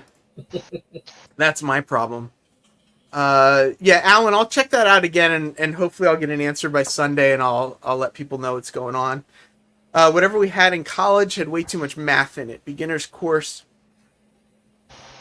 So maybe it's what the language teacher chose. Yeah, I used to do some Arduino programming, but like other people said, a lot of it was just copy pasting stuff. See, Arduino doesn't bother me. Neither does like setting up stuff in Linux or modifying 3D printer code. Like that stuff's all easy. But whatever we were doing in college, it was just however we were trying to get things to work. We were always adding things to things, regardless of whether or not it was words or whatnot. And maybe that's just a certain subtext. I can't even remember what language it was, but I just remember like only getting one program done and basically saying, yeah, I'm not doing this. And going back to messing around with networking. Unless you are coding something that needs math, you just don't do much actual math. Real coding real coding is mostly logic and branch logic. So what confuses me the most about coding is that, you know, the traditional hello world, right? The reason for the hello world thing is to learn the syntax of whatever the language is that you're writing in. But what confuses me is that you're writing code, but there is software that has to read the code that you're writing. And it confuses me that, like, somebody is writing the code behind what you then are writing code on top of. And how many layers deep does that code go before you get to the ones and the zeros in the microchips? Like, that's, James, is your printer going nuts or what? it does kind of look like it, doesn't it? The frame rate on the camera is like 10 frames per second. It looks like it's like bending and yeah. Yeah, I either need to find a Raspberry Pi 4 or a better camera. It does look kind of funny though, the way it's like jiggling. Yeah, so it's like updating the top half of the camera and then moving its way down. Yeah. Yep. So DB Tech says, I'm overthinking it. I know I'm overthinking it, but that's what I do. James, what do you got going on coming up? Just my video later on about just quick and dirty weathering and 5-minute weathering of a car with airbrush. Oh, that's right. We started with you. Yeah, just simple after stuff. we went through what Steve was up to, I got so confused that I forgot. Well, I also moved in my position on the screen, I think. So at first I think I was up on top and then I moved down. So Roy says, let this hurt your brain. Most modern languages are written in themselves. Once you get to assembly language, it's a street conversion from that to ones and zeros. And that's, I guess, what I'm confused by is what is assembly? Like, I know, like when you'd program a light board in theater or whatever, they'd say that the software is written in assembly, but I don't really know. I never really understood what that meant. Lynn, what do you got going on with your fine self? Well, I shared some pictures yesterday with you. I don't know if you want to share them or not. I can see the floor in here, which I haven't been able to see for a couple of years. Yeah, you've been cleaning up. Which leads to a couple of things. The floor cleanup was just to get organized and see what I really had and multiples of what I have. I've been wanting for quite some time to build another module, which the missus pointed out, where are you going to put it? But I got that secured. Got the horse trailer. It can always go in the horse trailer. But she wants me to finish up out of sight over here the rest of the module. She goes, that's been sitting there for 4-5 years. I got started on the roundhouse and all like that. The trains go around. They do all of that to finish that up. So I've got my paperwork here for you, which I know you can't see very well. What you see there is an existing module, which is called the Rolling Hills. Yep. And we're using at the top is what we call the back 20. So we have the usual racetrack, 2 main tracks running around the whole layout. But now all the newer modules have the back 20, so we can do point-to-point switching and so forth. So I have that on all the stuff now.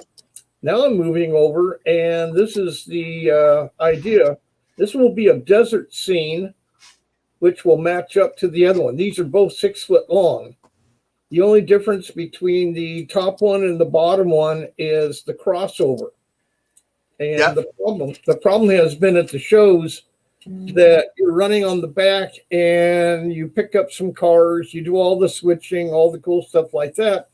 But then to get from the back 20 onto the main line, now, a couple of the guys have some yards that you can go through all the turnouts and the switches and everything, derail a couple of times, and finally get out onto the main. So the new module would be a direct route from the back 20 down to the main and around. Yeah. So I've already contacted the carpenter in the club. He's supposed to get back with me as to how many thousands of dollars in lumber Yeah. this is going to be. Yeah. I've already talked to the NASA engineer about the logistics, which it's straightforward. No Arduinos, no F3 keys or anything. This has to be 2 tracks that are insulated so it doesn't short out from the 20 to the main.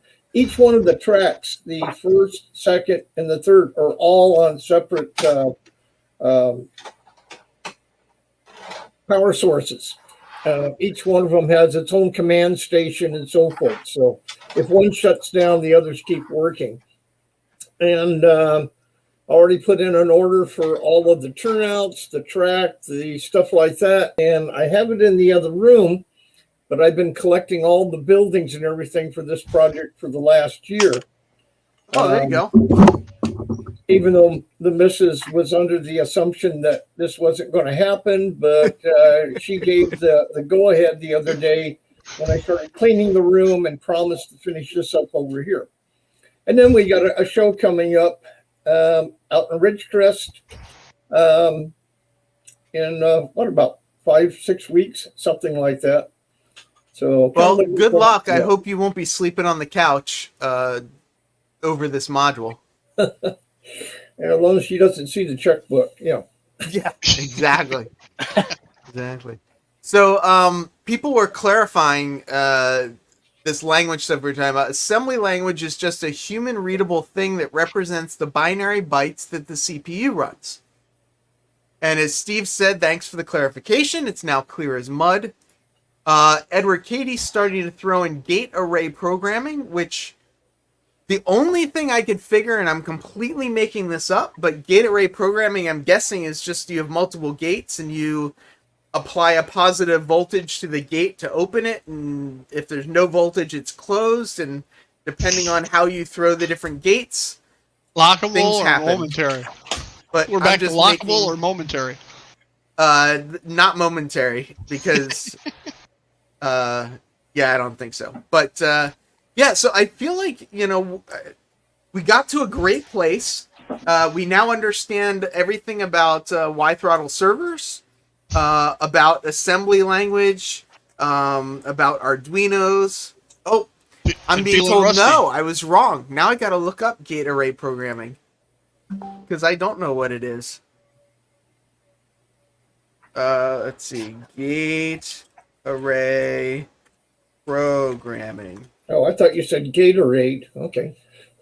Yield programmable gate array is an integrated circuit designed to be configured by a customer or a designer after manufacturing, hence the field programmable. Oh, you're talking about FPGAs. Well, if you would have said FPGA, I would have known what you were talking about. Exactly, Dave.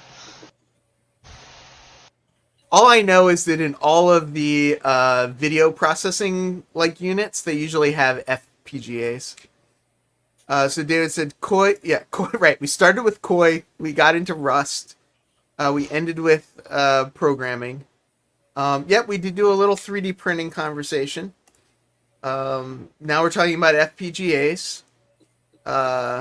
FPGA is one type of gate array. Okay. It's apparently the first one that came up when I did my little Google search. But on this note, I'm going to go take a little nap before I got to go to work, which is going to be very shortly. And I hope people... Hope I haven't lost everybody and that people still want to show up on Sunday. We will do at least a little bit of a giveaway and go from there. But yeah, thanks everyone for coming. Have a fantastic rest of your Friday. I believe Anthony Dodge is probably on later. Lots of other people streaming today. So go check them out and check you all later. Cool.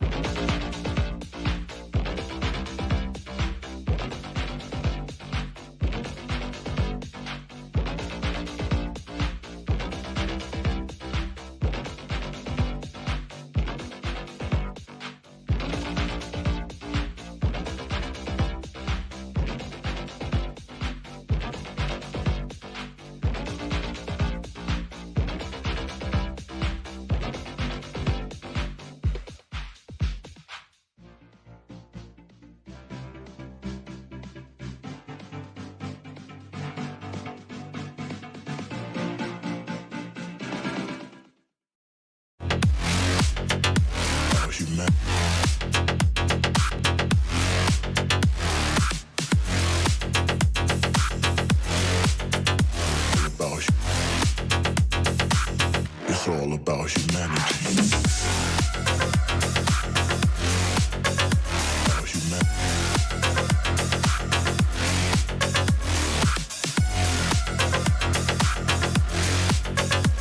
About hu- It's all about humanity.